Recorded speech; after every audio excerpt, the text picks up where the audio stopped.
রাত তখন প্রায় 12:30। কলকাতার ব্যস্ততা অনেক আগেই থেমে গেছে।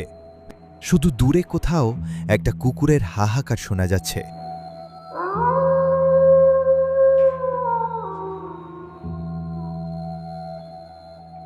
অরিন্দম তার নতুন ফ্ল্যাটে একা বসে ল্যাপটপে কাজ করছিল।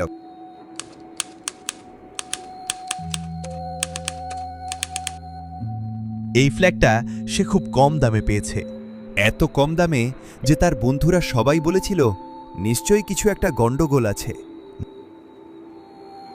কিন্তু অরিন্দম এসব কুসংস্কারে বিশ্বাস করত না।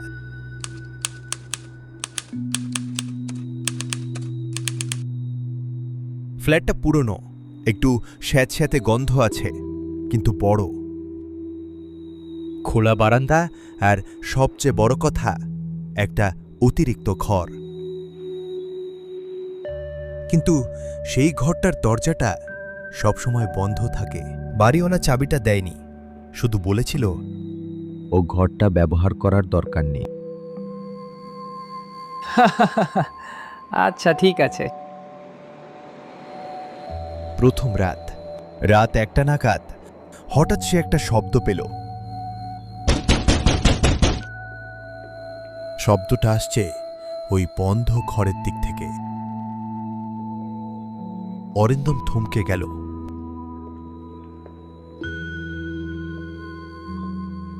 হয়তো ইঁদুর হবে, এই ভেবে সে নিজেকে বোঝালো। কিন্তু শব্দটা থামল না, যেন কেউ ভেতর থেকে দরজায় ধীরে ধীরে ঠকঠক করছে। অরিন্দম ধীরে ধীরে এগিয়ে গেল দরজার দিকে। তারপর সে জিজ্ঞেস করল, কে আওয়াজ করছে? কে? কিন্তু কোনো উত্তর নেই, শুধু সেই ঠক ঠক আওয়াজ। হঠাৎ শব্দটা থেমে গেল। পুরো ফ্ল্যাটে নিস্তব্ধতা। অরিন্দম দরজায় হাত রাখল। কেমন যেন একটা অস্বাভাবিক ঠান্ডা অনুভব করল সে। ঠিক তখনই ভেতর থেকে ফিস ফিস শব্দ এলো। খুলে দাও, দরজাটা খুলে দাও। অরিন্দমের বুকের ভেতরটা কেঁপে উঠল। সেই রাতটা আর ঘুম হয়নি। পরদিন সকালে সে বাড়িওয়ালাকে ফোন করল।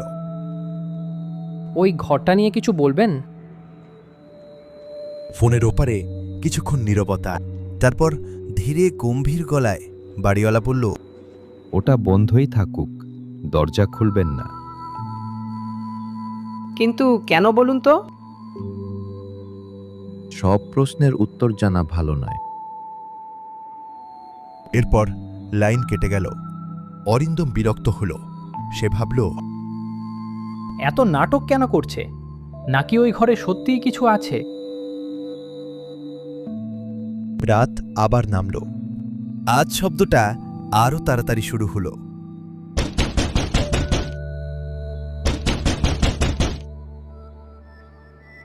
তারপর ধীরে ধীরে সেই শব্দ বদলে গেল, যেন কেউ নখ দিয়ে দরজার গায়ে আঁচড় কাটছে।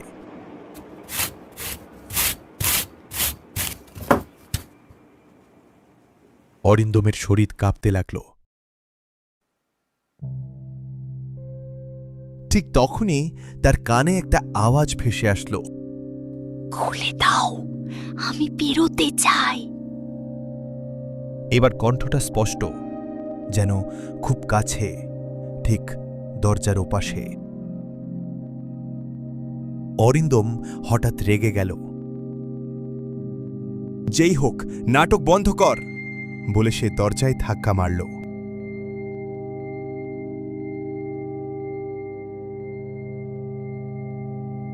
হঠাৎ ভেতর থেকে একটা জোর ধাক্কা এলো। অরিন্দম পিছিয়ে পড়ল। তারপর নিস্তব্ধতা। তৃতীয় দিন অরিন্দম ঠিক করল, আজ সে সত্যিটা জানবেই। পুরো ফ্ল্যাট তন্ন তন্ন করে খুঁজতে লাগল। অবশেষে রান্নাঘরের কোণায় একটা পুরনো বাক্স পেল। তার ভেতরে একটা মরচে পড়া চাবি। তবে কি এটাই ওই ঘরের চাবি? শেষ রাত 12টা।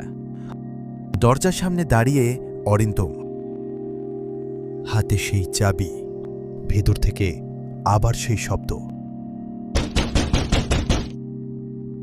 খুলে দাও, আমি বেরোতে চাই।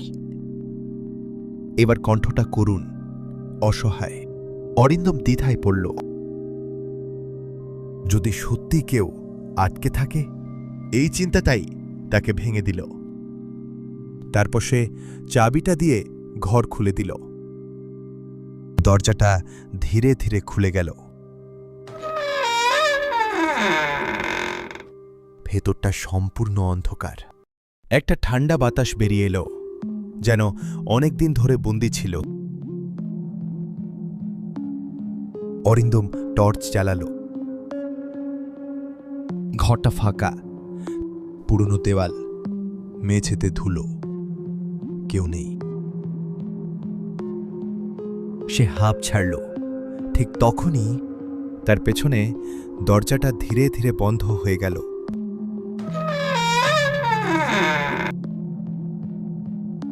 অরিন্দম ঘুরে দাঁড়ালো। দরজা খুলতে গেল, কিন্তু বাইরে থেকে যেন কেউ আটকে রেখেছে। সে চিৎকার করল, বাঁচাও! কেউ আছো? আমাকে বাঁচাও! কোনো উত্তর নেই। তারপর ঘরের কোণ থেকে একটা শব্দ এলো।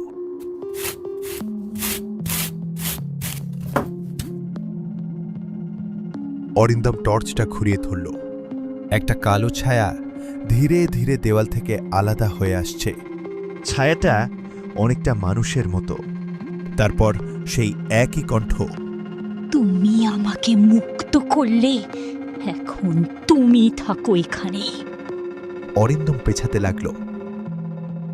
তারপর সব অন্ধকার। পরদিন সকালে বাড়িওয়ালা ফ্ল্যাটের সামনে দাঁড়িয়ে, পুলিশ এসেছে। দরজা ভেঙে ভেতরে ঢুকেছে, কিন্তু অরিন্দম কোথাও নেই। শুধু সেই বন্ধ ঘরের দরজাটা আবার তালা মারা। বাড়িওয়ালা ধীরে বলল, আরেকজন? পুলিশ জিজ্ঞেস করল, মানে আপনি কি বলতে চাইছেন? বাড়িওয়ালা তাকালো দরজার দিকে। ভেতর থেকে খুব ক্ষীণ একটা শব্দ এলো, খুলে দাও, দরজাটা খুলে দাও। গল্পটি ভালো লাগলে ভিডিওটিকে লাইক শেয়ার করবেন এবং আমাদের চ্যানেলটিকে সাবস্ক্রাইব করবেন।